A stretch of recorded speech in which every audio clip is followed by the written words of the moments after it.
সাগরপাড়ের উপজেলা রাঙ্গাবালির জেলে মফিদুল মাঝি শৈশব থেকেই বঙ্গোপসাগরে মাছ শিকার করে জীবিকা নির্বাহ করেন। মাছ ধরে বয়স 40-এর গণ্ডি পেরোলেও আজও তার নাম অন্তর্ভুক্ত হয়নি জেলে নিবন্ধন তালিকায়, তাই পান না সরকারি কোনো সহায়তা।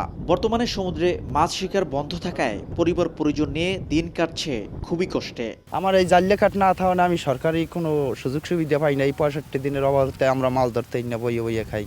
একই অবস্থা পটুয়াখালীর উপকূলের প্রায় 1.5 লাখ জেলের, যারা জীবনভর সমুদ্রে মাছ শিকার করেও পাননি জেলে হিসেবে সরকারি স্বীকৃতি। নিবন্ধন তালিকা করার সময় স্থানীয় জনপ্রতিনিধিরা টাকার বিনিময়ে অন্য পেশার লোকদের অন্তর্ভুক্ত করায় বাদ পড়েন অনেকে।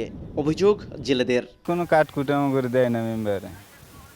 যদি আমরা যাই কয় তোমার কাঠ নাই, তোমরা যাই গিয়ে বন্ধ দেওয়া নেই, আনতাম কামাই বাণিজ্য নাই। মা বাবা মেয়ে ছেলে নিয়ে সবাইকে নিয়ে রাখে মারা লাগে। এখন জন্ম সনদ দিয়ে খোলো বিকাশ স্টুডেন্ট অ্যাকাউন্ট, নিজের বিকাশ নিজে কর। মৎস্য বিভাগ বলছে তালিকাভুক্ত সব জেলেকে খাদ্য সহায়তার চাল দেয়া হয়েছে, আর যারা নিবন্ধনের বাইরে রয়েছেন তাদেরও তালিকাভুক্ত করা হচ্ছে। 86 কেজি করে চাল পাবে প্রত্যেকটা জেলে পরিবার। আর যারা অনিবন্ধিত আছেন এমন জেলেদের আমরা এর ভিতরে তথ্য নিয়েছি এবং আমরা তাদের জন্য যত দ্রুত সম্ভব নিবন্ধন করা যায় তার ব্যবস্থা গ্রহণ করছি। সামুদ্রিক মাছের প্রজনন ও উৎপাদন বৃদ্ধির লক্ষ্যে প্রতি বছর 20 মে থেকে 23 জুলাই পর্যন্ত বঙ্গোপসাগরে সব ধরনের মাছ শিকারের উপর নিষেধাজ্ঞা জারি করে সরকার।